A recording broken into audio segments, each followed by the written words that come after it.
Hi, welcome back to Mayhem with Maverick, brought to you by Mayhem Studios, LLC. Today we're going to talk about Charlie Kirk's assassination that occurred last week.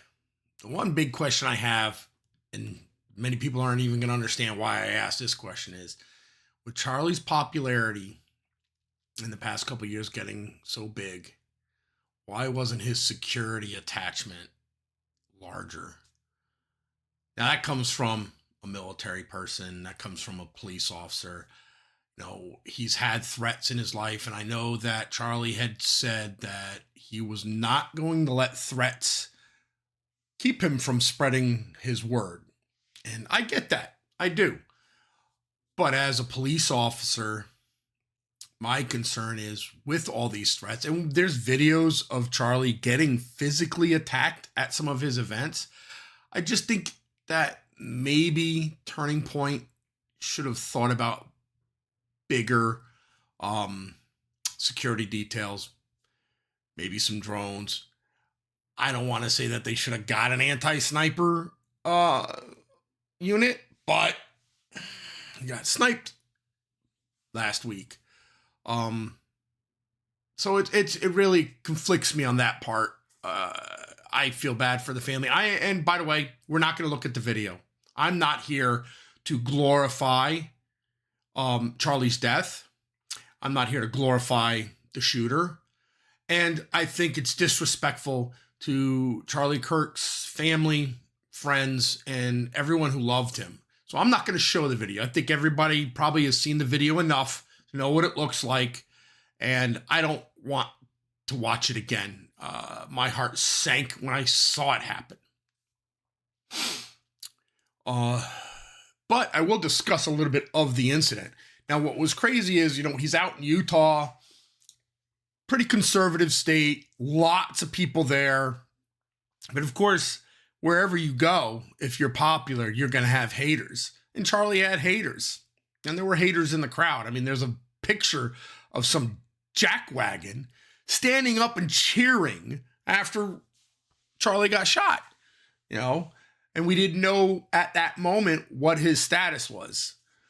But I will say this, okay, if you do watch the video, the question that was asked from the audience just prior to the shot ringing out was what Charlie believed about trans shooters and mass shootings that have happened in this country.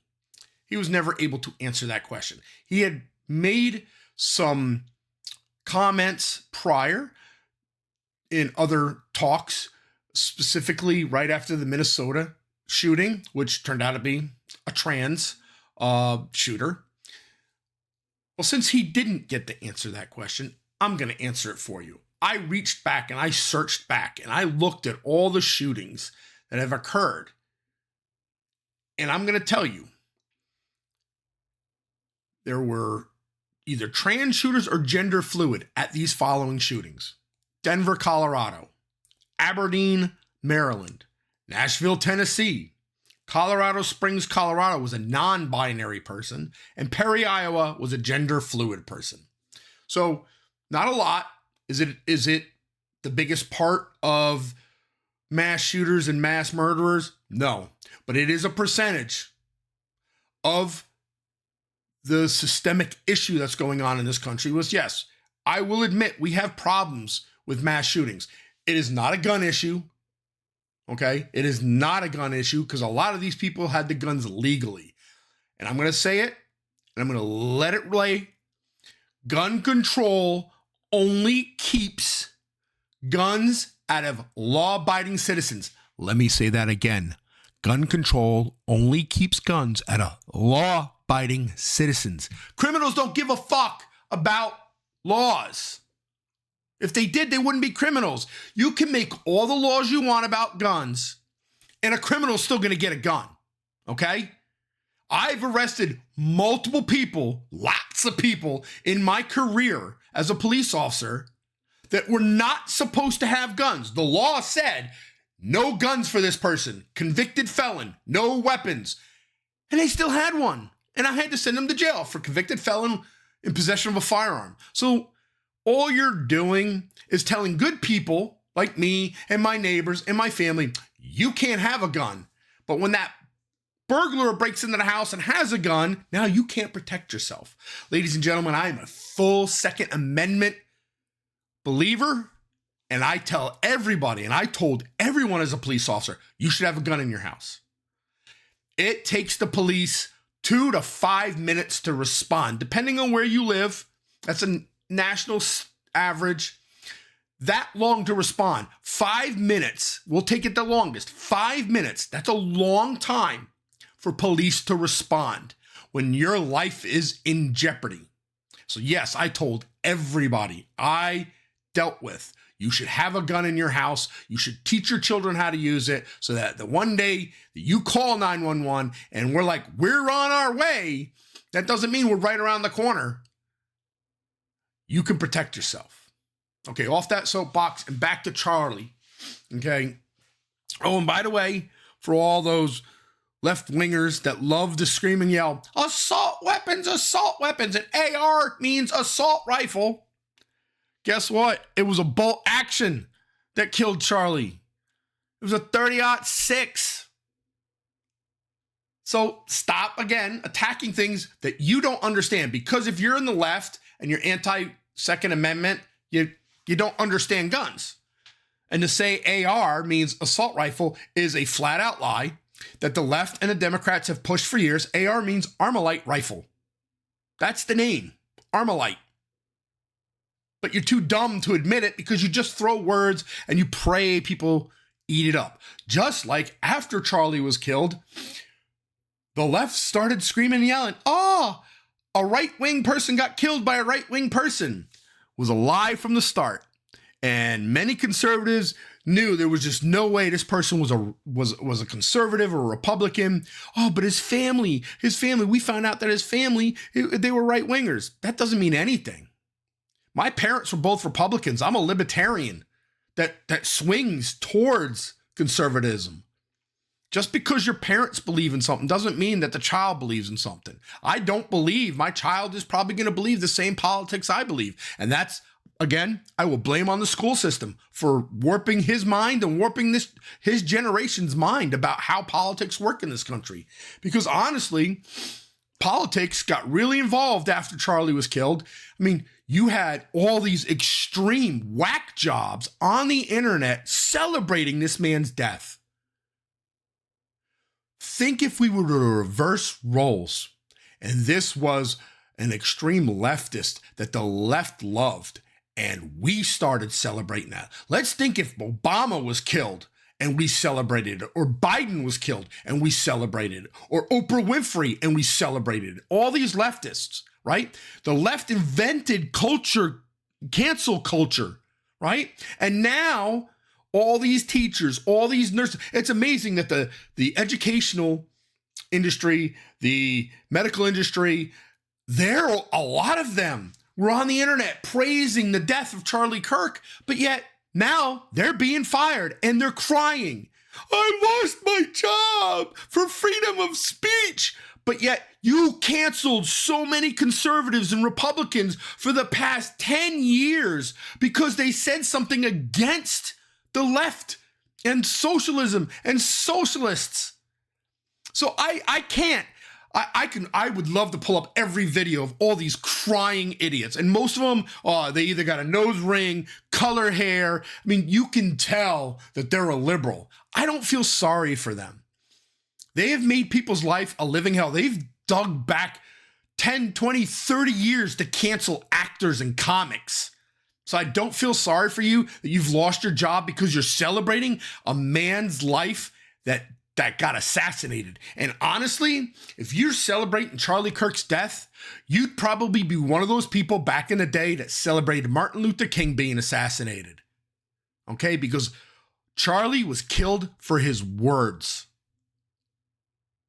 Just like Jesus, just like Martin Luther King, just like JFK, just like Lincoln, just like RFK, just like Gandhi, all killed for their words because they spoke out against the regimes that were in place.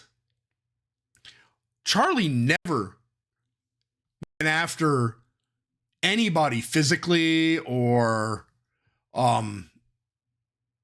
physically. I mean, he verbally attacked people, but then he didn't even verbally abuse people.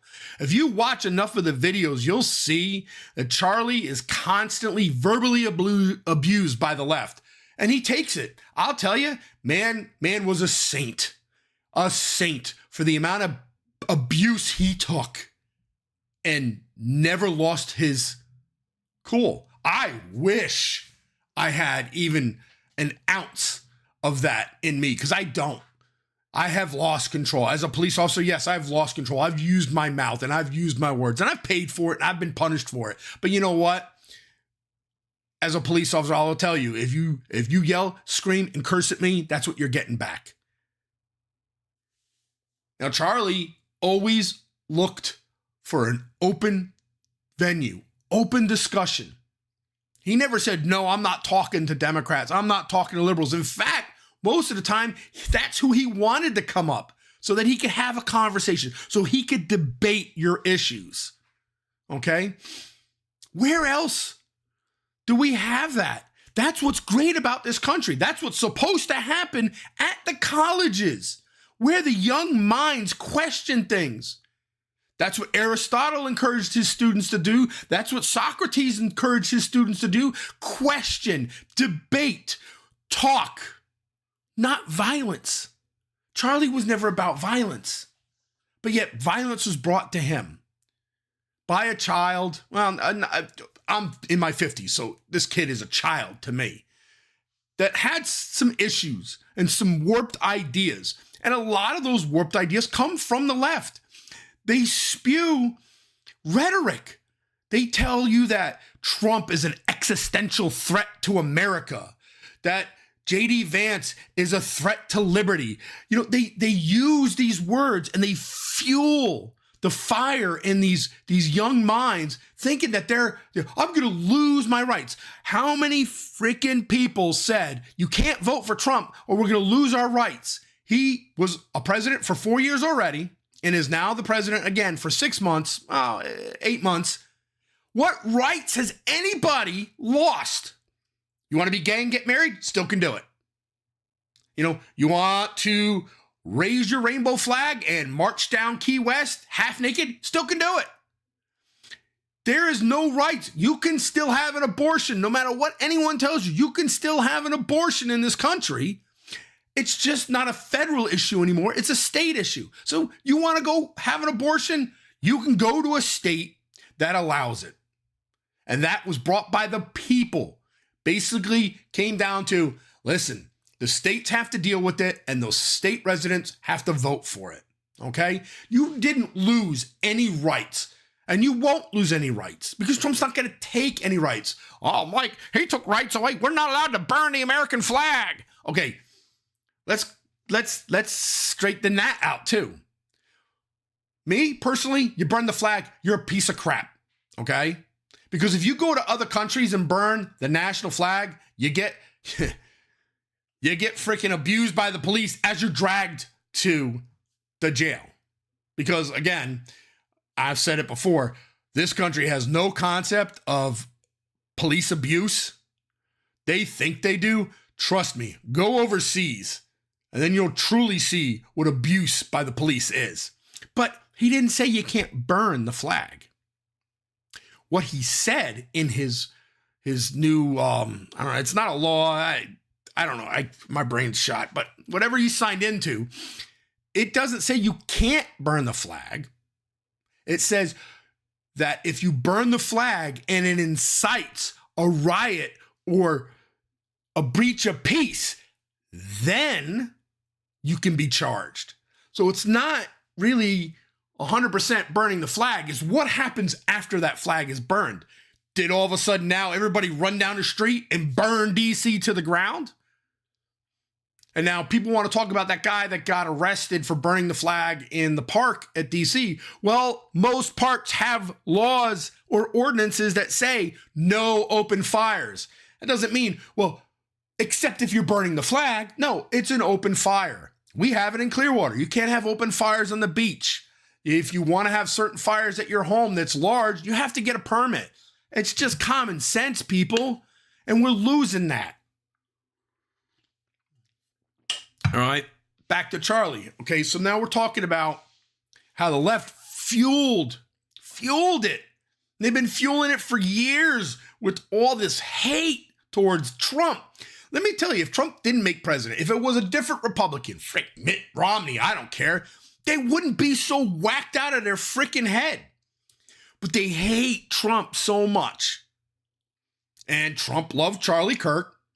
And Charlie did a lot of things for Trump to help him reach that young voter group that is always, always, always hard for presidential candidates.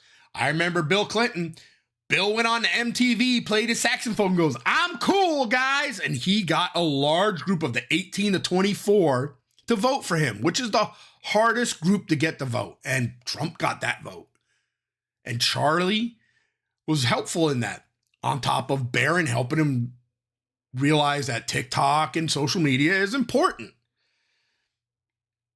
You just got to get China out of TikTok and you'll be fine.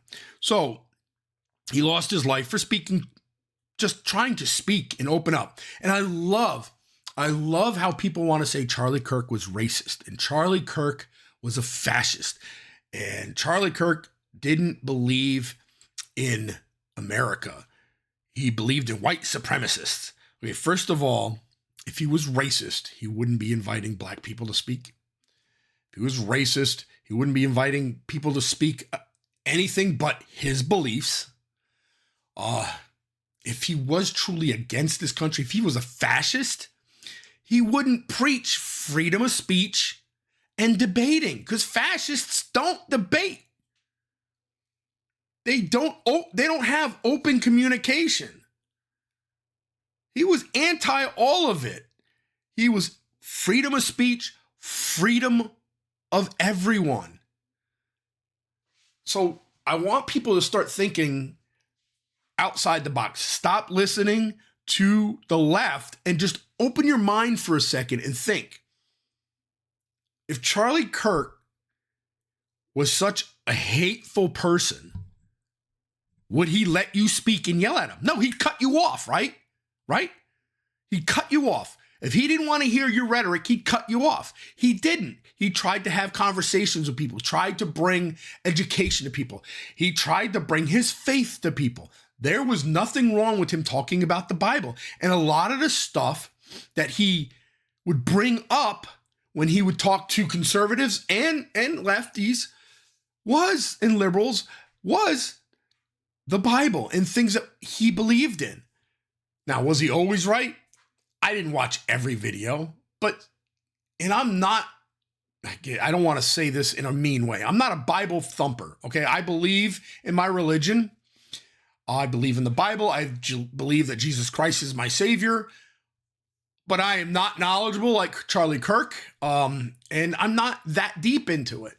But even watching him on a couple things, it opened my eyes. It reminded me of things that I was taught as a young child growing up in Christian values.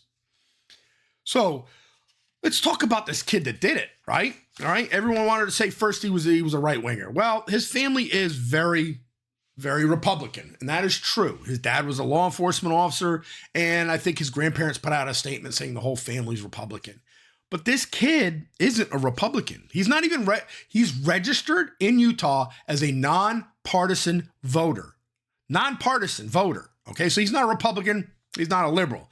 That may be him just trying to make sure no one really realizes what he is. Okay, but the family did point out some things, and there are some facts that I found that people don't want to really acknowledge. Okay. He attended the State University in Logan, Utah, back in 2021. He had a presidential, I forgot what the word is. When you get free money, right? Not a scholarship. He had a scholarship, full ride for 4 years, scholarship to college, right? After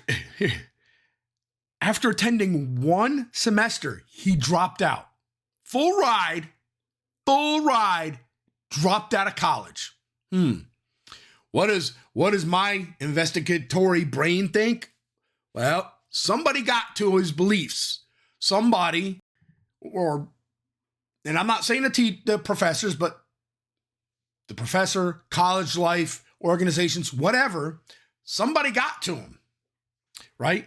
Now, you add on top of, he dropped out of college, they can't really find the job that he's doing, but he has an apartment with a roommate, and he's driving a Dodge Challenger, and it looked fairly new. Folks, Dodge Challengers are cool. I like them. I can't afford one. And I got 2 pensions. I mean, don't get me wrong. I could afford one, but I'd have to cut out a lot of stuff. Like I'd probably have to cut out my kids' college. You know, how has he got all this with no job? Mommy and daddy are probably providing it. Okay. And I don't fault them for that. I provide my kid with a car. I'm providing my kid with college. He's not living in an apartment. He's living in our house. But while he's in college, I will help him survive in the world so that he can do things and he can enjoy his life. Once he graduates and he's out of my house, it's on him. Doesn't sound like that was it for that kid. So, okay. So now he's living in an apartment, right? And from what I heard, it's a pretty big apartment. It's like a 3-bedroom apartment. One of his roommates happens to be a trans man going to woman. So a transsexual or not, he's transitioning from man to woman, right? And there seems to be some romantic issues between them.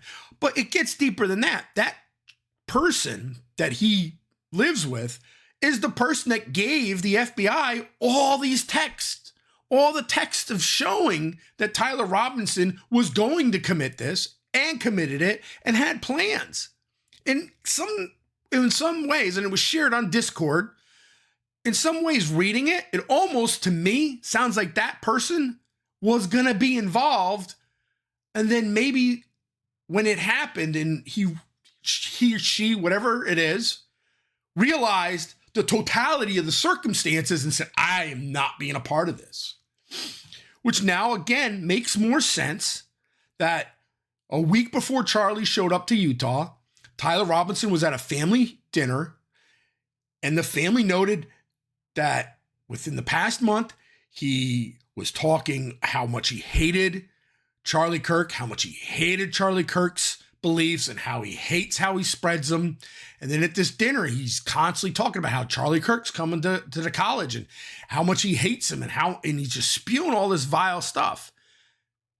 You take that, you take the fact that he lives with a trans man that's going to become a woman and that they're romantically involved.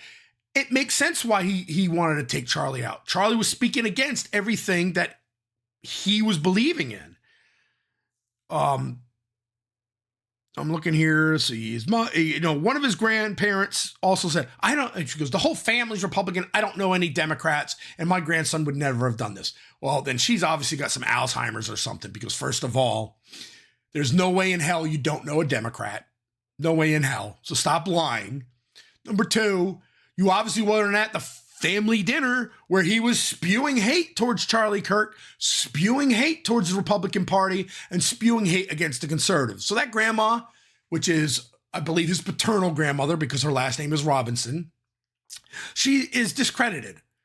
Anything that comes out of her mouth, I am not going to believe, because she just spewed a bunch of lies to protect her grandchild. And hey, don't get me wrong.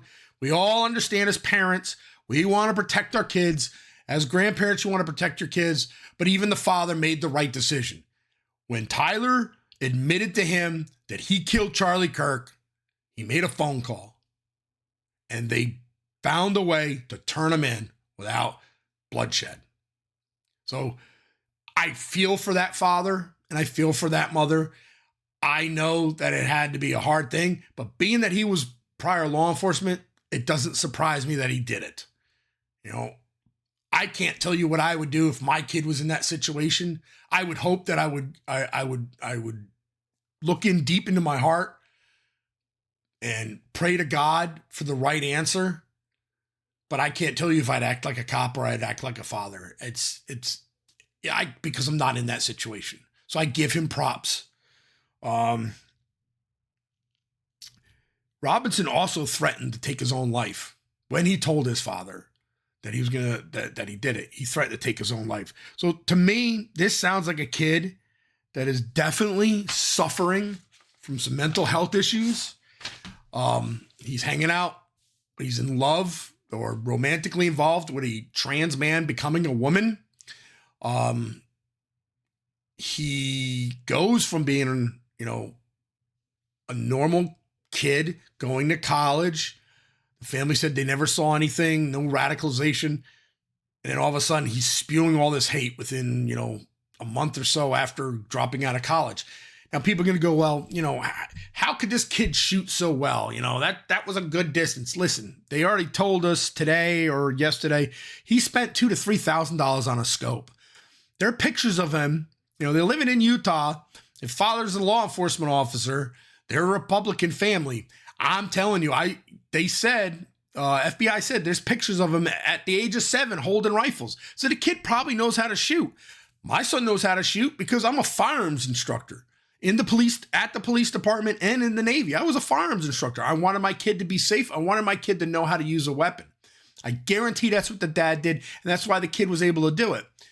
I can also tell you, just because he succeeded doesn't mean he's that great of a shot either, okay? Because he hit Charlie in the neck.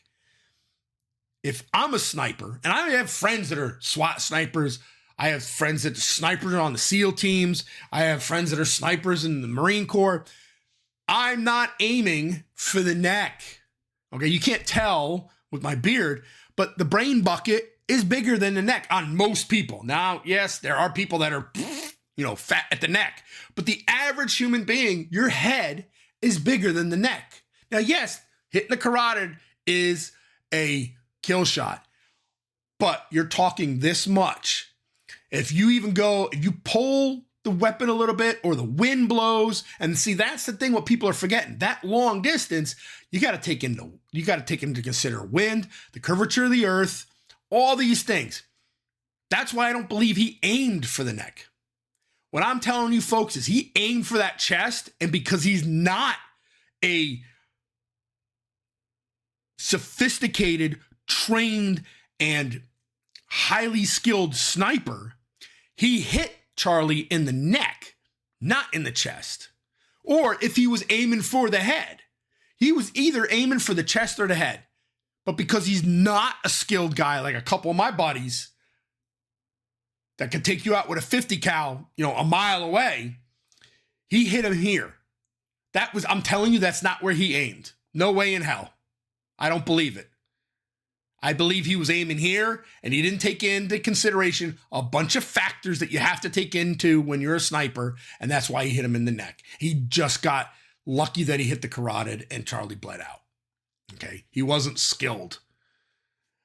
But it obviously was planned. He had a plan because he have some of the stuff that he was talking about on Discord was talking about it days before. Now, it's been a week, right? They're getting all kinds of stuff. They found DNA on the gun. It matches Tyler Robinson's. They found DNA on a handrail. Matches Tyler Robinson. They found DNA on a shirt. Matches Tyler Robinson. They found DNA from where the gun was shot. Matches Tyler Robinson. They got him on video running away. They got a video of a gray Challenger. He owns a gray Challenger. It's adding up. There's a lot of conspiracies out there. My wife's even got a couple. It's him, okay? It's him. There isn't another person. Some people have brought up the picture of the sniper in that coming up those stairs and his booking photo together. Like, it's not the same person. Well, first of all, you can't do that, okay? You have to match photos face on, face on. You can't do this and do that unless you have proper computer software. You can't just look at it, okay? But I'm telling you, everything points to him. Right? The other problem is that what was on the bullets and pro-Antifa messages, pro-trans messages, hey, catch this, or something to that effect, inscribed on the bullet casings. He knew what he was doing. This is obviously the kid because it all is the same stuff that he spewed at his family dinner and he spewed on Discord. This is a problem, okay? And he needs to pay and he needs to seek some mental health and all that. And that's why Charlie was talking about trans and shootings, though I think he inflated his numbers after the Minnesota shooting. And that drove this kid to it. All right. So, I feel for his family. I feel for Charlie's family. And hopefully, we'll get more answers. Now, I heard that he's not cooperating. As a police officer, I would tell you, remain silent. That's your Miranda rights, man. Remain silent. But as a concerned citizen, I want to know more. I don't think we're ever going to get the answer from this kid. I think he's going to end up with the death penalty from Utah. If not, the feds will find a way to get him the death penalty through the federal court system. And, not only will Charlie Kirk's family have to suffer, his family's now going to have to suffer because they're going to lose him. But, you reap what you sow. And I've heard people say, well, Charlie reaped what he sowed. No person should be killed over free speech. Free speech. That's what this country is based on. Many other amendments, but that was the first one. Freedom of speech. No one should be killed for freedom of speech. I'm going to leave it at that. I hope Charlie's in a better place. I hope he doesn't feel any pain. And I hope Jesus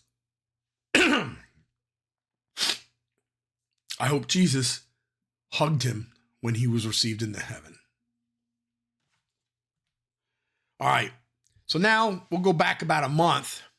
If you remember the Charlotte stabbing on the light rail. It was August 22nd. Iryan Zarutska.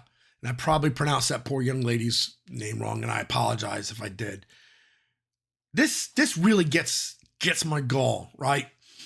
So, 23 years old, came here from Ukraine to get away from what's going on in Ukraine right now. She comes over to this country, right? She's working. She's doing all this stuff to survive, to make it in a new country that she's in, right? Think about that, folks. Think about if you packed up, left everything behind, right? You left your home. You left your home country. You left everything behind. You left your family. You're not bringing your dog. You're not bringing your bed. She packed up what she could. She came to America to start a new life. Now put that in your head. You moved from someplace you're familiar with to a place you've never been before, you're unfamiliar with, and now you're trying to survive, right? That's what this young lady did. So then she got onto a public transportation rail system in Charlotte to go home. And some monster stabs her in her neck, walks away, says, yeah, I got that white bitch. And no one helps her. No one on the train helps her. No one jumps on him. Daniel Penny effect. We've talked about that, right, folks? The Daniel Penny effect. Nobody wants to get involved because a white man got a black man in a chokehold to maintain him until the police could arrive. But he died, unfortunately. And they took Daniel Penny to the cleaners. But luckily enough, he was found not guilty, right? But now people aren't going to get involved. People don't want to get involved. They don't want, even if they're 100% right, people aren't going to get involved. You know why? Because they don't want to end up in court. They don't want to end up smeared all over national news. Because that's what they did. Daniel Penny was smeared. White racist kills black man on train. They failed to mention that it was a black man and a Hispanic man helping Daniel Penny hold that man down. They never mentioned that because it defeats their narrative. So this poor young lady dies at the hand of a black man who's out of his freaking gourd, has been arrested a million times, his family even says he struggles from mental health, and he was in court not even long ago where the judge released him. And it wasn't like she said something to him, spilled something on him, called him the N-word, nothing like that. You watch the video, and again, just like the Charlie Kirk video, I'm not going to show this video because I'm disgusted by it. I want to maintain for her family and for Mr. Brown's family I don't want to spread it, okay? But when you watch the video, she didn't do anything wrong. She walks in, sits down. Then I don't know what, stabbed in the neck. I mean, think about that, okay? Back into your brain, right? Brand new country, you just sit down, and all of a sudden someone takes your goddamn life. Someone that should have been locked up years ago. He's got a freaking criminal record as long as my leg. He should have been put away. I'm not saying he deserved to die. He's probably going to get the death penalty for this one.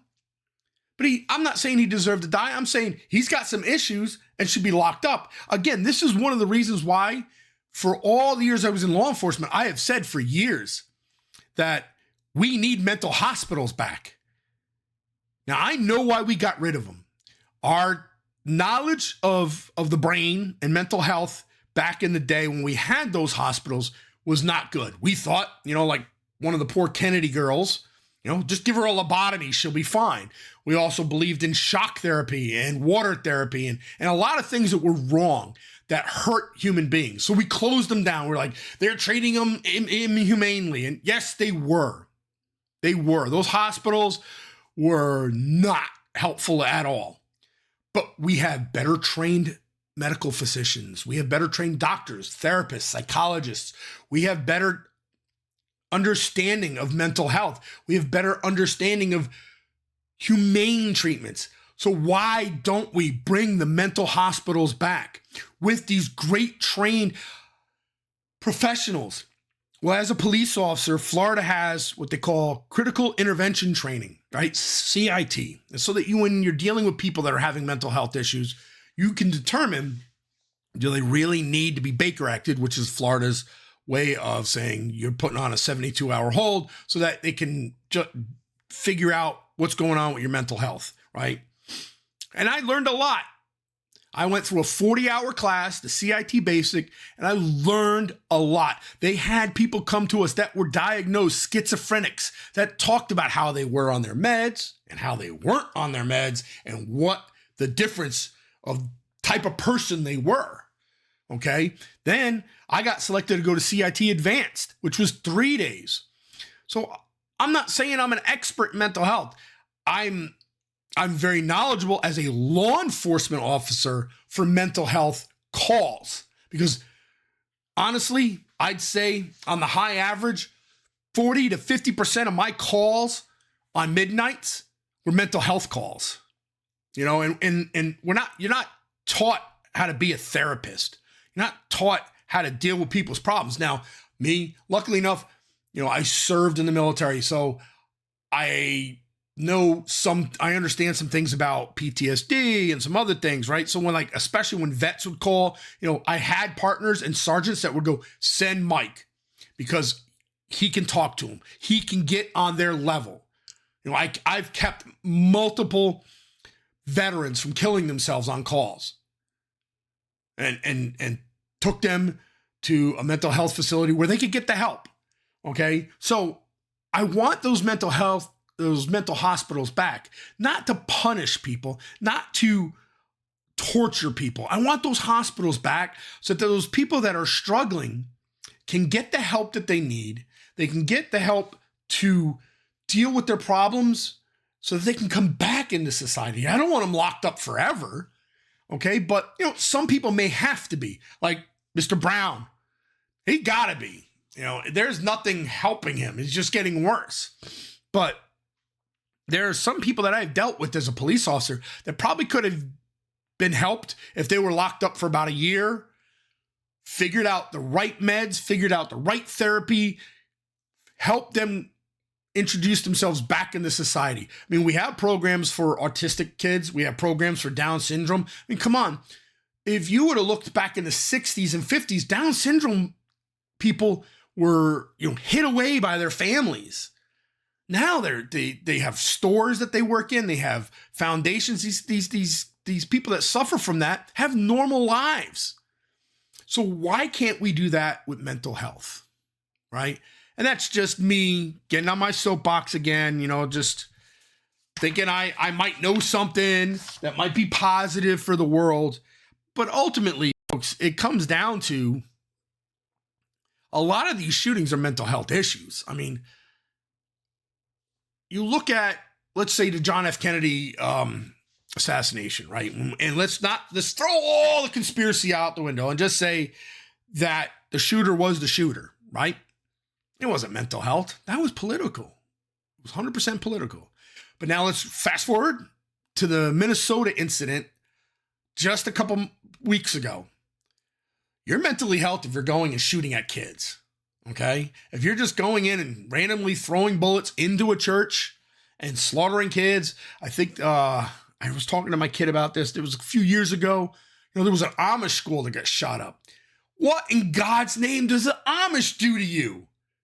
What did the Amish do to that guy, right? The Amish I've got to meet some Amish people that are awesome people, and I remember my father taking us to Hershey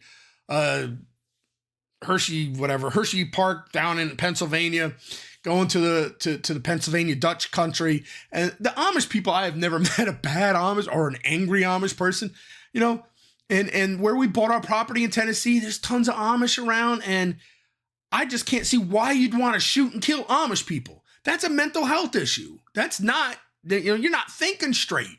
No, God, you can't explain that to me, okay? So I really think, and it's especially bringing up that it's Suicide Awareness Month, and mental health has touched my life in many different ways. I just want people to be better. I don't want to see anybody kill themselves. I don't want to see anybody kill other people because they're struggling with mental health. I struggle with mental health every once in a while, and I've said it before on this channel. So I will say to anyone out there that is struggling with mental health, there are plenty of programs out there. There's plenty of organizations out there. Reach out and get the help that you need and deserve, okay? Because it's not a weakness. Get away from that stigma that mental health is a weakness. It is not a weakness. PTSD is not a weakness. It doesn't make you a lesser person because you have PTSD. PTSD is a natural reaction of your brain trying to adjust to a traumatic event. It's your brain protecting itself. Okay? So remember that if you're struggling, so that you don't feel like, I'm not going to ask for help because I think it's weak. Because I did that. I dragged it on for a couple of years. I dragged it on, and my family suffered. My coworkers suffered. A couple citizens suffered for it. Don't go down the path that many of us have gone down. And please, please, please, please, please don't go down the path where you take your own life because you can't erase that. You can't backwards. I can apologize to my wife, and I can hold her and cry and explain to her that I did wrong, and I've done her wrong. I've done my son wrong. I can try to make it better. I can try and fix it. But once you take your life, there's no coming back. There's no apologizing to your family. There's no asking for redemption. There's no guilt of hurt, and there's no forgiveness. So on that note, please, if you're thinking about hurting yourself, reach out to any of those organizations. All right, folks, I know this is a grim one, but I had to get some things off my chest. So listen, hit the like button, subscribe, tell your friends, tell your family, tell everybody. I got about 400 followers. That's not bad. I've been doing this about a year. I haven't been doing it as much as I wanted to. But 400 subscribers, that makes me happy. So folks, keep watching. More's to come. And now, I'm out of here.